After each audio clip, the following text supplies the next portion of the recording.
በዚህ አፕሊኬሽን ምክንያት ሙሉ የባንክ አካውንታችሁ ሃክ ልትደረጉ እንደምትችሉ ስንቶቻችሁ ታውቃላችሁ? ይህ ነገር አብዛኛው የኢትዮጵያ ሕዝብ ወይም ከ80% በላይ በእርግጠኝነት አያውቀውም። ይሄ አፕሊኬሽን ሁላችንም እናውቀዋለን። ስክሪን ሪከርደር ይባላል። አብዛኛው ጊዜ ስክሪን ሪከርድ ማድረግ ብቻ እንጠቀምበታለን። ነገር ግን ስክሪን ሪከርድ ከማድረግ አልፎ የስንት ሰዎች ባንክ አካውንት እንዲዘረፍና ሃክ እንዲደረግ አድርገዋል። በዛሬ ቪዲዮ ሰዎች በዚህ አፕሊኬሽን ተጠቅመው አካውንታችን እንዴት ሃክ እንደሚያደርጉና እንደሚዘርፉ አሳያቸዋል። በመጀመሪያ ግን የአንድ ወንድማችን ከአንድ ወይም ከሁለት ወሩ በፊት ሃከሮች በዚህ አፕሊኬሽን ተጠቅመው በአንድ ጊዜ ከ260,000 ብር በላይ ከአካውንቱ እንዴት አድርገው እንደዘረፉት አጭር ገጠመኝ ነግራቸዋለሁ። ቪዲዮውን ይጠቅማቸዋል። እስከ መጨረሻ ተመልከቱት። የወንድማችን ሆቴል ነው የሚሰራው። ቤቱ የሚከራይ አልጋ አለው። ታች ግራውንድ ደግሞ ምግብ ምናምን የሚሸጥበት ክፍል አለው እና አንድ ቀን 3 ወጣቶች ወደ ቤቱ መጥተው አልጋ እንደሚፈልጉና ለ3 ወይም ደግሞ ለ4 ቀን እንደሚይዙት ለባለቤቱ ይነግሩታል። ከዛ እነዚህ ሰዎች ሰውየው ብር እንዳለበት አጥንተዋል። ሰዎቹ ጨዋ ሰው ለመምሰል ከሰውየው ጋር ጥሩ ግንኙነት ጀምረዋል። ወደ መኝታቸው ሲገቡና ሲወጡ ከሰውየው ጋር ሰላምታ ይለዋወጣሉ።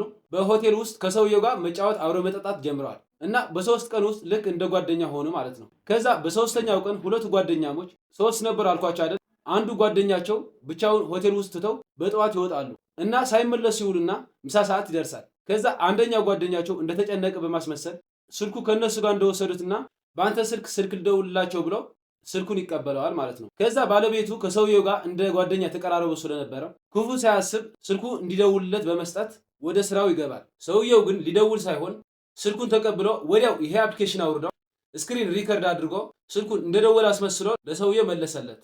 ይሄ ነገር እያደረገ ያለው አንዱ ብቻውን ሆቴል ውስጥ የተውት ጓደኛቸው ነው። ከዛ ይሄ ሰውየው ለባለቤቱ ምን ይለዋል? ጓደኞቼ እኮ የሆነ ዕቃ ለመግዛት አስበው በእጃቸው ብር ስላልያዙ አንተ 2,000 ብር ትራንስፈር አድርግላቸውና እኔ በካሽ እሰጥሃለሁ ይለዋል። ባለቤቱ ብሩን ትራንስፈር አደረገላቸው።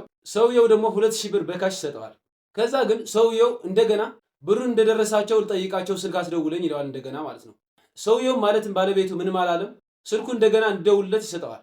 ከዛ ግን ሰውየው ስልኩን ተቀብሎ 260,000 ብር ወደ አካውንቱ አስተላልፎ ወዲያው ከሆቴሉ ይሰወራል። እንዴት ነው ያስተላልፈው? በኋላ አሳያቸዋለሁ። ከዛ ባለቤቱ ምንም አልጠረጠረም። ምክንያቱ እነዚህ ሰዎች ሻንጣና አንዳንድ ዕቃዎች አልጋው ላይ ትተዋል። ከዛ ባለቤቱ ዝም ብሎ ቴክስት ሲፈትሽ ከአካውንቱ 260,000 ብር ትራንስፈር ተደርገዋል። ለካ ይሄ ሰውዬ መጀመሪያ ስልኩ ሲቀበለው ስክሪን ሪከርዱ ከፕሌይ ስቶር አውርዶ እንደዚህ ስክሪን ሪከርድ አድርጎ አብርቶ ሰጠው ማለት ነው መጀመሪያ። ከዛ ብር ትራንስፈር ሲያደርግለት የይለፍ ቃሉ ሪከርድ ተደርገዋል ማለት ነው። ቆይ ላሳያችሁ። መጀመሪያ ይሄ አፕሊኬሽን አብርቶ ሰጠው። ከዛ ሰውዬው ብር ለማስተላለፍ እንደዚህ ሲገባ የይለፍ ቃሉ እንደዚህ ሪከርድ ያደርገውና እንደዚህ ፋይል ማናጀር ጋር በመግባት ፒኑ በዚህ መልኩ ያያል ማለት ነው። ለምሳሌ እኔ የተጫንኳቸው ስልኮች በዚህ መልኩ ያሳየናል ማለት ነው። ከዛ በዚህ መልኩ ከሰረቁት በኋላ ሰውየው ወደ ባንክ ሂዶ ትራንስፈር የተደረገለት አካውንት ሲፈትሽ የአካውንት ባለቤት አይታወቅም።